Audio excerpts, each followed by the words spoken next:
자, 266페이지 오늘 실시계획부터인데요.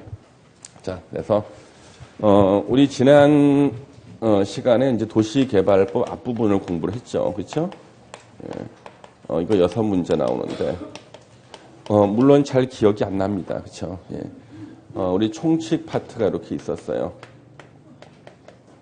우리 총칙 파트에서는 도시개발법의 목적, 그렇죠? 공공복리 증진을 목적으로 한다. 용어 정의가 2개가 있었습니다. 기억나세요? 용어 정의. 도시개발구역의 뜻. 예. 도시개발 사업을 하기 위해서 지정 고시한 지역을 말하고요. 그 다음에 도시개발 사업의 뜻이 있었죠. 예. 단지 조성, 시가지 조성. 그래서 규모가 작은 거 단지 조성, 규모가 큰 건 시가지 조성이 있었고요. 두 번째 파트가 도시개발구역 지정 파트가 있었습니다. 그래서 도시개발구역 지정 파트에서는요, 우리가 7가지를 공부했어요. 먼저 도시개발구역 지정권자, 원칙 시도지사, 대도시시장, 예외 국토부 장관. 그래서 이때 시도지사는 4명만 나오고요. 그다음에 국토부 장관이 예외적으로 도시개발구역을 지정할 수 있는 경우가 5가지가 있었습니다. 그다음에 도시개발구역 지정 요청. 대도시시장이 아닌 시장, 군수, 구청장은 시도지사에게 도시개발구역 지정을 요청할 수 있다.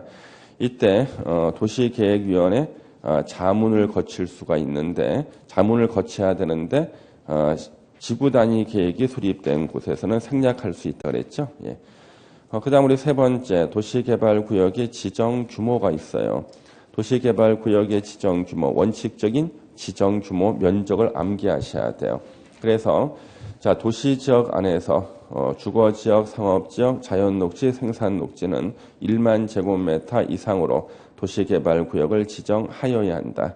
공업지역에서는 3만 제곱미터 이상으로 지정해야 되고요. 도시지역 외의 지역에서는요, 30만 제곱미터 이상으로 지정하여야 한다. 단 예외로 10만 이상만 돼도 도시개발구역을 지정할 수 있는 경우가 있는데, 조건이 아파트나 연립주택 건설 계획이 포함되는 경우로서 2가지, 초등학교 용지 확보하고 4차로 이상 도로를 설치할 때, 이때는 도시지역 외의지역이라도 10만 제곱미터 이상만 돼도 구역을 지정할 수가 있다. 자, 우리 예외가 있었어요. 원칙적인 지정 규모를 따르지 않은 예외. 예외의 첫 번째가요. 자, 건물이 없는 자연녹지지역, 생산녹지지역, 도시지역 외의지역에서 광역도시계획이나 도시군 기본계획에서 개발이 가능하다고 규정돼 있을 때는요. 이때는 자, 국토부 장관이 정하는 기준에 따라서 도시개발구역을 지정해야 됩니다. 근데 광역이나 기본계획이 수립 안 된 지역은 용도지역 뜻 자체가 개발이 예정돼 있는 자연녹지지역이나 계획관리지역에만 지정할 수가 있다. 그 다음에 규모를 지정할 때마다 별도로 정할 수 있는 경우가 있었죠. 칠학지구, 개발진흥지구, 지구단위계획구역, 국가균형 발전을 위해서 지정하려는 지역, 단자연환경 보전지역 제외, 규모를 별도로 지정할 수가 있다. 그다음 우리 도시개발구역을 이제 지정할 때 그 지정 절차가 나오는데요. 자, 우리 지정 절차에서요, 100만 제곱미터 이상일 때는 공청회를 개최하여야 한다. 100만 이상일 때는 국토부 장관하고 협의를 하여야 한다. 기초조사는 할 수 있다 그랬죠. 그다음 도시개발구역의 지정 효과가 있었어요. 도시개발구역 지정은 그 지역은 도시지역으로 결정 고시된 것으로 본다. 지구단위 계획구역으로 결정 고시된 것으로 본다. 단 취락지구나 도시지역 외의지역에 지정된 지구단위 계획구역에서는 그러하지 아니하다. 도시지역 되는 것도 아니고 지구단위 계획구역 되는 것도 아니다. 그 다음에 지형도면은 도시개발사업 시행기간 내에 고시를 할 수 있다. 그 다음에 개발행위 허가제가 적용이 되죠. 그래서 도시개발구역 지정됐을 때는 도시개발구역 안에서는 개발행위를 하고자 하는 자는 허가를 받아야 되는데, 국토계획법에서 없었던 것이 있었어요. 용도 변경이나 대수선도 개발행위 허가를 받아야 되고, 중목의 벌채나 식재도 개발행위 허가를 받아야 되고요. 허가를 안 받고 할 수 있는 경우가 있는데, 관상용 중목의 임시 식재는 개발행위 허가 안 받고 할 수 있지만, 경작지에서 임시식재는 개발행위 허가를 받아야 된다. 그다음 우리 도시개발구역을 개발하는 계획이 있었습니다. 바로 개발계획이죠. 자, 개발계획은 지정권자가 수립하고요.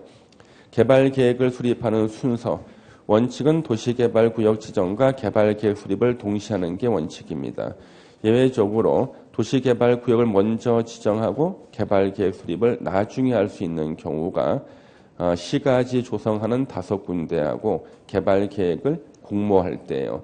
시가지 조성하는 5군데는 땅이 넓은 곳이죠. 자연녹지지역, 생산녹지지역, 도시지역, 외의지역, 국가균형 발전을 위해서 지정하려는 지역, 단 자연환경 보전지역 제외, 주거, 상업, 공업지역이 차지하는 비율이 30% 이하인 지역. 그다음 우리 개발계획을 수립할 때 동의 요건이 있었죠. 개발계획 수립할 때 환지 방식으로 할 때는요. 토지 면적 3분의 2 토지 소유자의 동의, 토지 소유자 총수 2분 이상의 동의를 얻어서 개발계획을 수립해야 되고요. 그 다음에 우리 개발계획을 수립할 때 이런 동의 요건이 필요 없는 경우가 있었어요. 시행자가 국가나 지자체일 때는 동의가 필요 없다. 개발계획 내용에 들어가지 않는 것들이 있었습니다. 지구단위 계획, 실시계획, 환지계획은 개발계획 내용에 들어가지 않는다. 그 다음에 개발계획에 나중에 포함시킬 수 있는 경우가 4가지가 있었죠. 예, 그 비용 부담에 관한 거 있었고, 세부 목록, 그 다음에 임대주택, 그리고 또 하나가 더 있었죠. 순환개발, 기억나십니까? 요 4개 있었고요. 개발계획의 수립 기준은 국토부 장관이 정하고요. 330만 제곱미터 이상의 개발계획 수립할 때는요. 기능이 조화를 이루도록 노력하여야 한다. 광역이나 기본계획에 들어맞도록 하여야 한다. 거기까지죠. 도시개발구역 지정 해제가 있었거든. 자, 목적 사업을 달성했을 때 해제가 돼요. 수용 방식으로 사업했을 때는 공사 완료 공고일 다음 날, 환지 방식했을 때는 환지 처분 공고일 다음 날 도시개발구역 지정은 해제된 것으로 본다. 목적 사업 달성 불능일 때는요. 도시개발구역 지정 고시 후 3년 내에 실시계획 인가를 신청하지 않았을 때는 3년이 되는 날에 다음 날에 도시개발구역 지정은 해제된 것으로 본다. 그런데 5가지 지역이 있었죠. 도시개발구역을 먼저 지정하고 개발계획 나중에 수립할 수 있는 5가지 지역. 거기에서는요. 도시개발구역 지정 고시 2년 내 개발계획을 수립해야 돼요. 안 하면 2년이 되는 날에 다음 날에 도시개발구역 지정은 해제된 것으로 본다. 2년 내 개발계획 수립했을 때는 다시 3년 내에 실시계획 인가 신청을 해야 되고 안 했을 때는 3년이 되는 날에 다음 날에 도시개발구역 지정은 해제된 것으로 본다. 만약에 이 지역이 330만 제곱미터 이상일 때는 2년 대신에 5년, 3년 대신에 5년으로 연장이 되고요. 그 다음 목적 사업 달성 불능으로 해제가 될 때는 용도 지역은 종전 용도 지역으로 환원이 되고 지구 단위 계획구역은 폐지된 것으로 봅니다. 여기까지가 우리 지정 파트죠. 그렇죠? 지정 파트. 우리 세 번째가 이제 요 시행자하고 실시 계획 파트가 있어요. 그럼 우리 먼저 요 시행자 파트에서는 시행자는 도시개발구역 지정권자가 시행자를 지정하고요. 도시개발구역 전부를 환지 방식으로 시행할 때는요. 토지 소유자나 조합을 의무적으로 시행자로 지정한다. 그 다음에 우리가 시행자 변경 사유가 4가지가 있었죠. 2년 내에 사업에 착수하지 않았을 때, 1년 내에 실시계획 인가를 신청하지 않았을 때, 취소됐을 때, 부도 파산 났을 때. 그 다음에 우리 시행자 중에서 단독 문제로 나오는 게 있었어요. 단독 문제, 도시개발 조합이에요. 도시개발 조합을 설립하기 위해서 토지 면적 3분의 2 이상, 토지 소유자 총수 2분 이상의 동의를 받아야 되고요. 토지 소유자 몇 명? 7명 이상이 정관을 작성해서 지정권자에게 설립 인가를 받아야 됩니다.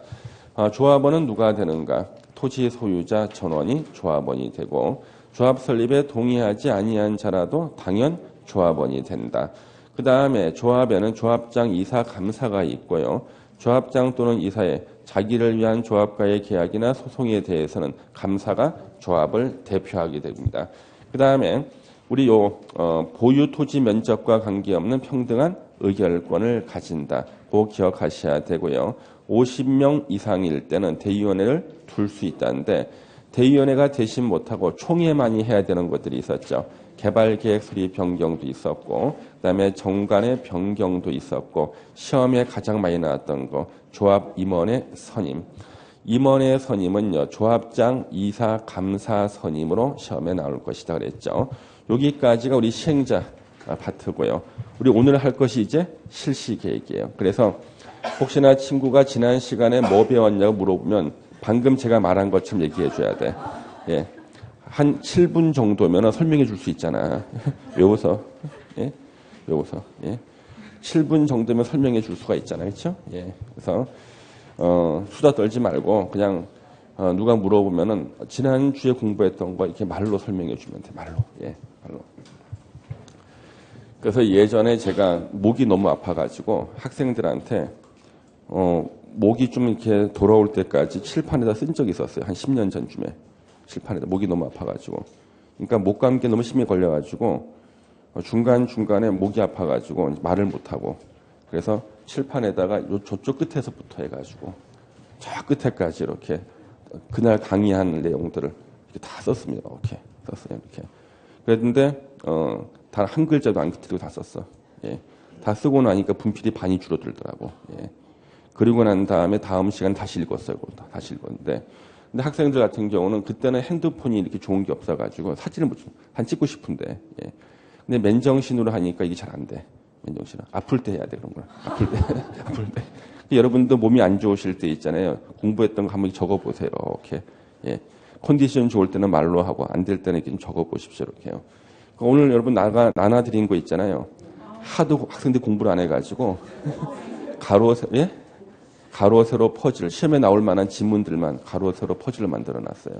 예, 그냥 성의를 봐서라도 풀어주면 되고 오늘 공부하는 내용에 나온 것들이 꽤 많이 들어가 있죠. 그렇죠? 그래서 오늘 공부하는 내용과 관련된 게 꽤 많이 들어가 있어요. 오늘 내용이. 예. 다 마치신 분한테는 제가 저 한번 안아볼 수 있는 기회를 드리겠습니다. 회사 마치신 분들. 예. 자, 우리 실시 계획이 이제 오늘 할 차례인데요. 실시 계획은 시행자가 작성하는 계획이 실시 계획이에요. 그리고 실시 계획은 요거 이제 2번입니다. 2번 실시 계획. 실시 계획은 누가 작성하는 거? 이건 실시 계획은 수립이라는 말 안 써요. 작성자가 누군가? 시행자입니다. 도시개발 사업 시행자가 작성을 하고요.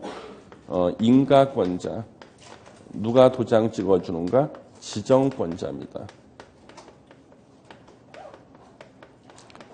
그 다음에 세 번째, 실시 계획에 포함시키는 포함사항이 이렇게 있어요. 자, 실시 계획에 포함시키는 포함사항은요, 요거, 우리 지구 단위 계획을 포함해야 돼요. 왜 지구 단위 계획을 포함시키는가? 어차피 대규모 건축이 이루어지거든요. 그래서 실시 계획 작성 따로 하고 지구 단위 계획 수립 따로 하면 시간과 비용이 2배로 들어요. 그래서 아예 포함시켜서 실시 계획을 작성한다. 네 번째, 실시 계획의 그 지위는요, 개발 계획보다 하위 계획이에요. 그래서 실시 계획은 개발 계획에 맞게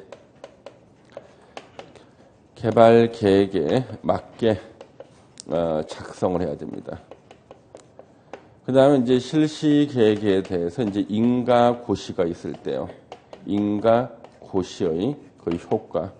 이거 시험 지문에 나오죠. 첫 번째 실시 계획 인가 고시가 있으면요. 도시군 관리 계획으로 결정할 사항을 실시 계획에 포함시켜서 인가 고시가 있으면 도시군 관리 계획이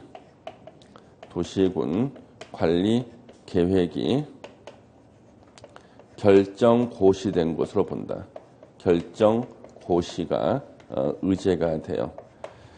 그래서 만약에 기반시설 설치에 대해서 실시 계획 인가 고시가 있었다. 그러면 기반시설 설치에 대한 도시군 관리 계획이 결정 고시된 것으로 본다. 이렇게 되는 거죠.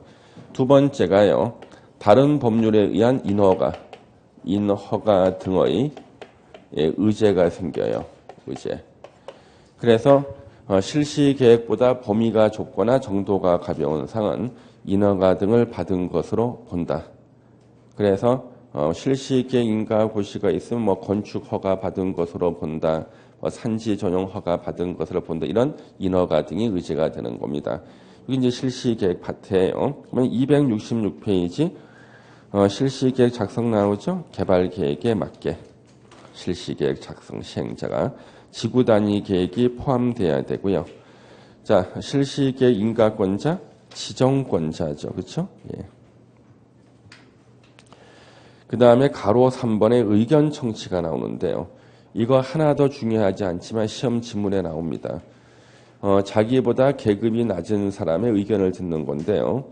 지정권자가 시행자와 같은 사람이 되는 경우가 있을 수가 있어요. 그러니까 시행자와 지정권자 같은 사람이 됐다. 그랬을 때는 지정권자가 그냥 시행자 자격으로 실시계획을 작성하거나 아니면 지정권자가 시행자가 아닐 때는 다른 시행자가 작성한 실시계획을 지가 인가할 수가 있어요. 그래서 지정권자가 실시계획을 작성한다는 것은 지가 시행자하고 중복될 때, 시행자를 겸하고 있을 때, 지가 시행자가 아닐 때 어떻게 하는 거예요? 인가를 하겠죠, 지정권자가. 국토부 장관이 지정권자일 때는 자기보다 계급이 낮은 시도지사 또는 대도시 시장의 의견을 듣고요.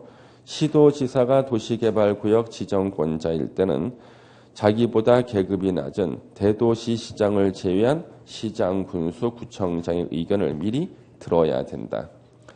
이거 시험 지문에도 나오고요. 그냥 절차적인 거예요. 밑에 실시계획 작성인지 인가 고시가 이렇게 나오죠. 그러면 가로 2번이 이제 핵심입니다. 도시군 관리 계획 결정에 의제 실시계획을 고시한 경우 이때는 고시된 내용 중 도시군 관리 계획으로 결정해야 되는 사항, 이게 바로 도시군 관리 계획 내용입니다. 그 사항은 도시군 관리 계획이 결정 고시된 것으로 본다. 다음 페이지에 기존에 결정된 사항 중 실시계획에서 고시한 내용에 저촉되는 사항은 실시계획을 더 우선해요. 그래서 실시계획 내용으로 변경된 것으로 봅니다. 다른 법률에 의한 인허가 등을 다 받은 것으로 의제된 것으로 본다. 인허가 등의 의제. 오른쪽에 이제 가로 6번에 농지 전용 허가라고 나오죠. 예. 물론 시험에 나온 적은 없지만 한번 이해를 해보겠습니다. 자, 도시개발구역 지정을 제한하는 자가 위 가로 1번 의제사항 규정에 불구하고 도시개발구역 지정과 동시에 농지법에 따른 농지 전용 허가 의제를 받고자 하는 경우에는 시군구청장 또는 국토부 장관에게 도시개발구역 지정을 제한할 때 관계서류를 함께 제출해야 된다. 그래서 어디다 밑줄 치냐 그러면 도시개발구역 지정과 동시에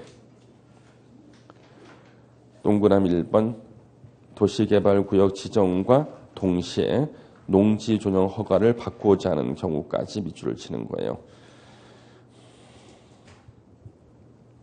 동그라미 2번 지정권자가 도시개발구역을 지정함에 있어서 농지법에 따른 농지 전용 허가에 관해서 관계 행정기관의 장과 협의했을 때는 제한자가 시행자로 지정된 때 해당 허가를 받은 것으로 본다.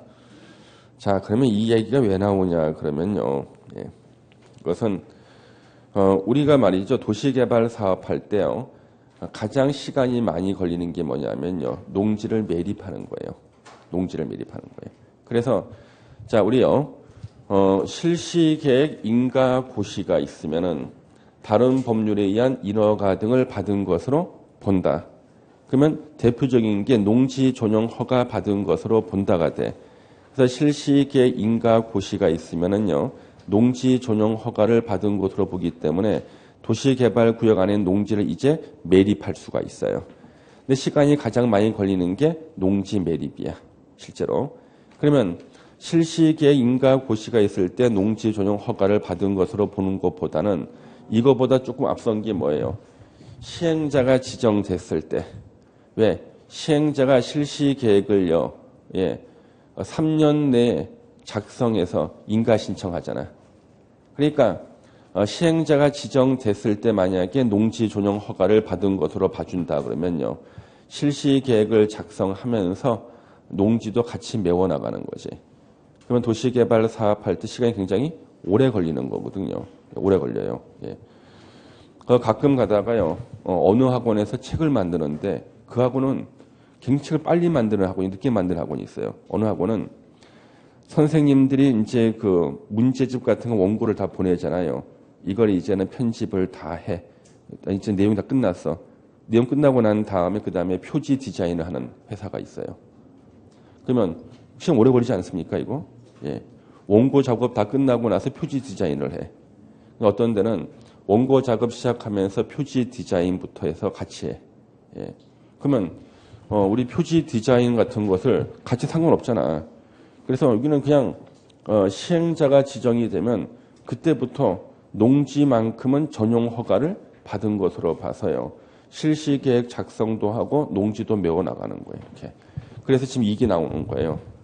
도시개발 사업을 신속하게 끝나려고. 동그라미 2번 보시면 다시 지정권자가 도시개발 구역을 지정함에 있어 농지법에 따른 농지 전용 허가에 관해서 관계행정기관의 장과 협의를 한 경우에는 제한자, 도시개발구역 지정 제한자가 시행자로 지정된 때 해당 허가, 농지 전용 허가를 받은 것으로 본다. 예. 그래서 동그라미 2번 이런 경우가 있다. 그래서 시행자로 도시개발구역 지정을 제한한 자가 시행자로 지정된 때 농지 전용 허가를 받은 것으로 본다. 이런 예외 규정이 있다는 것만 알아두시면 돼요. 시간 오래 걸리는 것을 먼저 받은 것을 보겠다는 것이죠. 이것을 갖다가 이번 달에 설명을 드리면 좀 이해가 될 수 있고 지난달에 설명하면 거의 다 쓰러지거든. 예. 그 다음에 이제 공사 감리는요. 우리 중개사하고는 거리가 멀어요. 그래서 시험에 언급되진 않습니다만 단지 주어 도시개발구역 지정권자가 감리자를 지정하는 거다. 예. 뒤로 넘겨주시고요. 그냥. 그다음 이제 271페이지 도시개발 사업의 시행 방식이 나옵니다. 이게 바로 이제 사업 시행 방식이죠. 사업 시행 방식입니다. 그래서 여기는 이제 사업 시행 방식에 구분해서 세 개의 사업이 나오죠. 수용, 사용 방식. 그 다음에 환지 방식이 이렇게 나오고요. 두 개 섞어서는 혼용 방식 이렇게 나옵니다. 그러면 이 사업 시행 방식의 장단점, 언제 어떤 방식을 사용하는가 기출 문제가 4문제가 있어요. 그래서 수용 방식의 우리 장점은 어떤 건가? 집단적인 조성에 유리하다. 그래서 집단적 조성, 조성에 유리하다. 그러면 수용 방식의 최대 단점은요. 수용 보상금이 많이 나가요. 그래서 지가가 높은 지역에서는 수용 보상금을 감당할 수 없기 때문에 사용하기가 힘들다. 그 다음에 우리 환지 방식의 장점은 정반대로 수용 보상금이라는 개념이 있기 때문에요. 지가가 높은 지역에서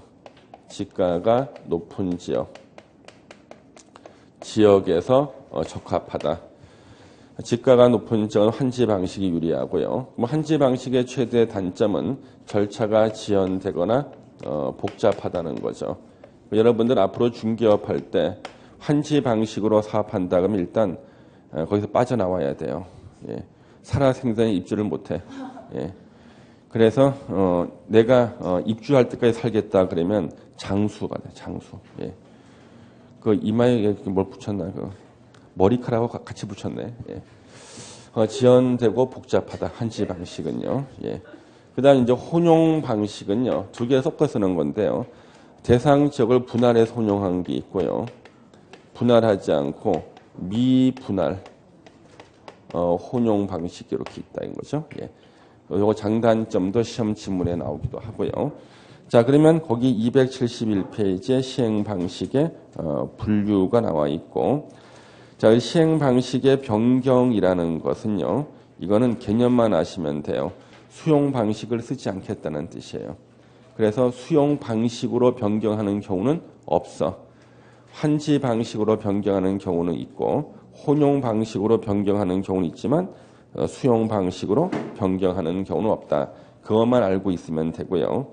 시행 방식을 결정할 때 나오죠. 여기 보시면 환지 방식 시험 문제는요. 거의 다 동그라미 2번이 많이 나왔어요. 지가가 인근 다른 지역에 비해서 현저히 높아 수용 사용 방식으로 시행하는 것이 어려운 경우. 이게 이제 주로 나왔죠. 시험 지문에. 1번도 한 2번인가 나왔어요. 대지로서의 효용 증진 점점점 읽어주시고 수용 방식 집단적인 조성, 그렇죠? 혼용 방식 섞어 쓰는 거. 예. 그다음에 뒤로 넘겨주시면은요. 분할 혼용과 미분할 혼용 방식. 제목만 읽어도 뜻을 알 수가 있다. 그다음 동그라미 이제 3번이 이제 시험 지문에 나오는데요. 사업 시행 지구를 이제 분할해서 시행할 때는요. 각 사업 지구, 그러니까 분할해서 시행할 때 수용 방식이냐 환지 방식이냐 이렇게 사업 대상 지역을 분할해서 시행할 때는 각 사업 지구에서 부담해야 되는 기반시설 설치 비용 등을 명확히 구분해서 실시 계획에 반영해야 됩니다. 그래서 기반시설의 설치 비용 등을 명확히 구분해서 실시 계획에 반영해라. 그 다음에 이제 순환 개발 방식의 개발 사업. 전부를 다 부시고 도시개발 사업하는 게 아니라 일부를 부시고 새로 짓고 또 일부 부시고 새로 짓고 이게 순환 개발 방식이에요.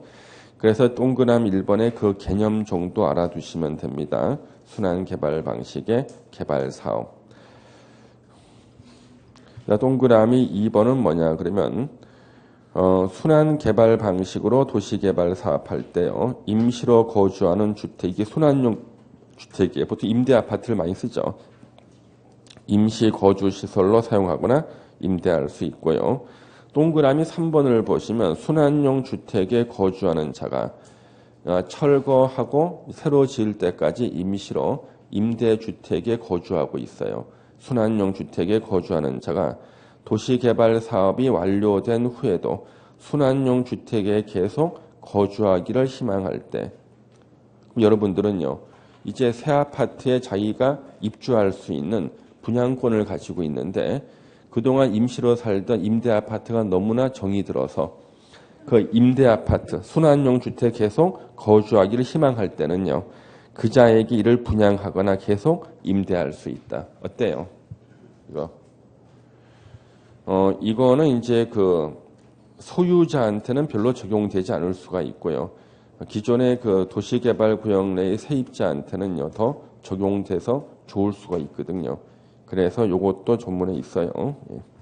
이 경우 계속 거주하는 자가 환지 대상자이거나 환지를 받을 수 있는 자거나 이주 대책 대상자일 때는요, 환지 대상에서 제외하거나 너는 대신 임대 아파트 받았잖아 이거죠, 그렇죠?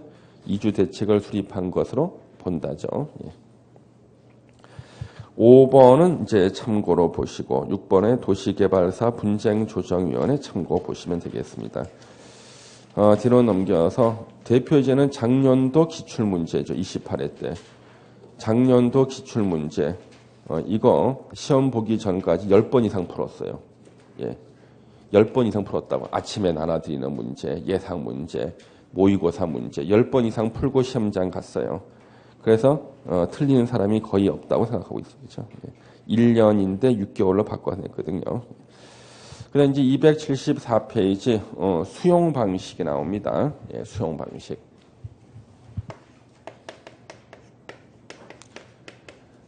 자, 수용 방식에 나오는 거. 우리 수용 방식에서는 우리 수용권 취득부터가 나와요. 그래서 수용권 취득부터가 나옵니다. 수용권 취득. 우리 수용권 취득에 대해서는요. 모든 도시개발 사업 시행자가 수용권을 취득합니다. 근데 우리 좀 불안한 시행자 있죠. 민간 시행자. 요 민간 시행자는요. 수용권을 그저 거저 취득하는 게 아니야. 조건을 충족시켜야 돼. 민간 시행자가 수용권을 취득하기 위한 조건요. 도시개발구역 내의 토지 면적 3분의 2 이상을 소유하고 and예요. 그리고 토지 소유자 총수 2분의 1 이상의 동의를 받아야 돼요. 그러면요. 결국 토지 면적 3분의 1에 대해서 수용을 할 수 있다는 거예요. 그렇지만 민간 시행자라도 조합은 이런 조건이 필요가 없다. 왜? 조합은 도시개발구역 내 토지를 다 가지고 있거든. 예, 그래서 조합에는 이런 것이 필요가 없고 민간 시행자는 조합을 뺀 민간 시행자 이런 조건을 갖춰야지만 수용권을 취득할 수 있다. 근데 여러분들 요 조건 있잖아요. 이 조건 여기서 한번 본 적 있잖아. 면적의 3분의 2 이상을 소유하고 총수 2분의 2 이상의 동의를 얻어야 된다. 어디서 들어본 적 없어? 예? 어디서 한번 들어본 것 같은데 국토계획법을 펴보겠습니다. 국토계획법에 도시군 계획 시설 사업을 찾아보세요. 도시군 계획 시설 사업.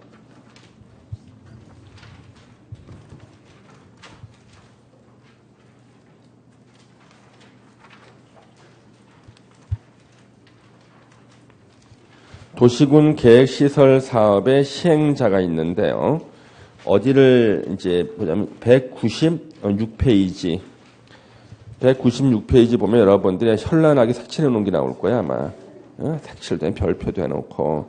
196페이지 위에, 민간인이, 사인이 도시군 계획시설 사업 시행자로 지정을 받기 위한 조건이 있었죠. 토지 면적 3분의 2 이상을 소유하고, 토지 소유자 총수 2분의 2 이상의 동의를 받으면은 도시군 계획시설 사업의 시행자로 지정을 받을 수 있다. 민자 고속도로 있죠. 민자 유치할 때. 그렇죠? 건설회사가 시행자가 되고 이런 조건이 있었잖아요. 물론 표시는 잘 해놨죠? 예, 바로 그거야. 그거 똑같잖아. 지금 현재 요건이. 예. 요거는 도시개발 사업을 민간 시행자가 수용권을 취득하기 위한 조건에 나와요. 이렇게. 자기 필적 맞죠? 예, 맞아요. 예. 그래도 기억이 안 난다. 예. 다시 우리 274페이지를 보겠습니다. 밑에 한번 보시면은요. 그래서 그 조건은 다 설명을 드렸고요. 274페이지 밑에서 네 번째 줄. 이 경우 토지 소유자의 동의 요건 산정 기준일은 도시개발구역 지정 고시를 기준합니다. 도시개발구역 지정 고시를 기준으로 토지 소유자 동의 요건 산정 기준일로 하고 그 기준일 이후 시행자가 취득한 토지에 대해서는요. 동의 요건에 필요한 토지 소유자의 총수에 포함하고 이를 동의한 자의 수로 산정한다. 자, 기준일 이후에 시행자가 취득한 토지. 예. 그것도 다 더한다는 얘기죠. 기준일 이후에 취득한 것은 제외하는 게 아니라 이것을 다 포함한다는 거예요. 그래서 포함하는 것이 시행자는 나쁠 게 없잖아요. 그렇죠? 예, 다 포함시키겠다는 거예요. 예. 그래서 기준일 이후에 취득한 것은 제외하는 게 아니라 포함시킨다. 왜? 포함시키는 것이 시행자한테 불리할 리가 없기 때문이다.